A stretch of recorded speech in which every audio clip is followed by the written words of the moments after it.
I am Doomsvince, and this is day 57 of Spawn Year.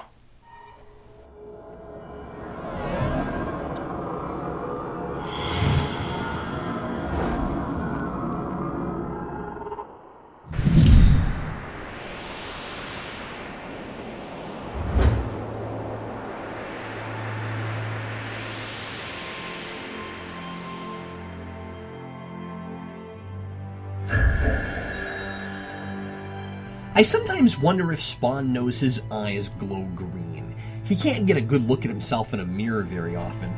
There are so many incredible panels in these comics of Spawn looking terrifying and mysterious, and all of that great moodiness comes from these necroplasmic eyes.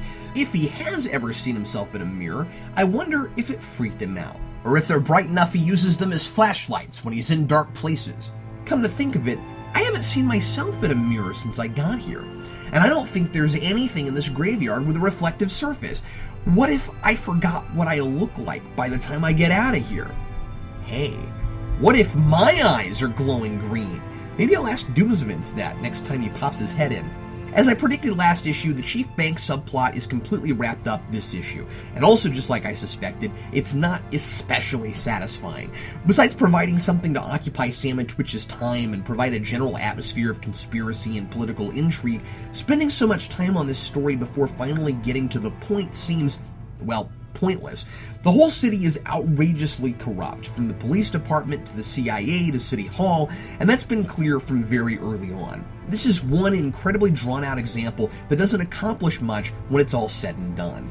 Wynn was involved in the conspiracy with Banks to use Kincaid to kill a senator's daughter, and several government agents went to great lengths to cover it all up. But once Sam and Twitch convinced a reporter to put it in the newspaper, Wynn pretty effortlessly turns Banks into a scapegoat and washes his and everybody else's hands of it. The talking news anchor heads all smell cover-up, of course, but the only hard evidence is against Banks, and in the end, with no other choice but prison, he commits suicide. So the status quo remains the same, minus one corrupt police chief. Perhaps he'll be replaced by someone as interested in real justice as Sam and Twitch, and something interesting will come of that. Plus, Sam and Twitch are out of work now, fired by Banks, and that might be interesting too. Otherwise, Spawn is completely uninvolved, and I don't see yet how this will affect his life in any way. Spawn was instrumental in bringing down a man who aided and abetted a child killer, so check that off the positive effect on society column for Spawn. But did it have to take up so much panel time over nearly 24 issues? Especially if it would ultimately bring Sam and Twitch no closer to understanding or building more of a relationship with Spawn, which is what I'd like to see happen.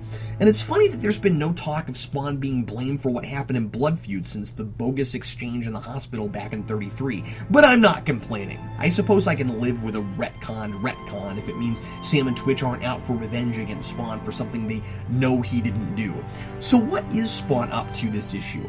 Feeding on the evil energy of insects and other animals of the night out in the snowy forest. These animals, according to the narration, are evil creatures, and you can tell because their eyes are glowing red. I bet they don't know that about themselves either. This all strikes me as an excuse for Capullo to draw some really epic and spooky outdoorsy scenes with Spawn, since this is such an unusual locale for him. It seems totally pointless, but it looks amazing, and this is definitely one of Capullo and McFarlane's best covers. If there were any walls here, I'd hang it somewhere. There's also an odd moment where staring into the red eyes of a wolf brings up a memory of Al's, of buying Wanda a puppy on her birthday. He pretended to forget, which made her so angry at first she broke a full-length mirror. This is supposed to illustrate Al's affection for Wanda, but also the strain on their marriage his job has caused. He was gone all the time, and so she had every reason to think he really had forgotten her birthday. The scenario is a little cliche, but we need moments from Al's old life to appreciate what he's lost. And amnesia or not, we needed details like this much earlier than 43. Oh, and I almost forgot. That threshold between lovable slob and obnoxious chauvinist, Sam crossed it at the start of this issue by masturbating to a sex hotline. Now, after that and seeing his reaction twice to Twitch's wife, I can't help but wonder what he'd do if he ever got a glimpse of Angela. Signed, Captain Logan.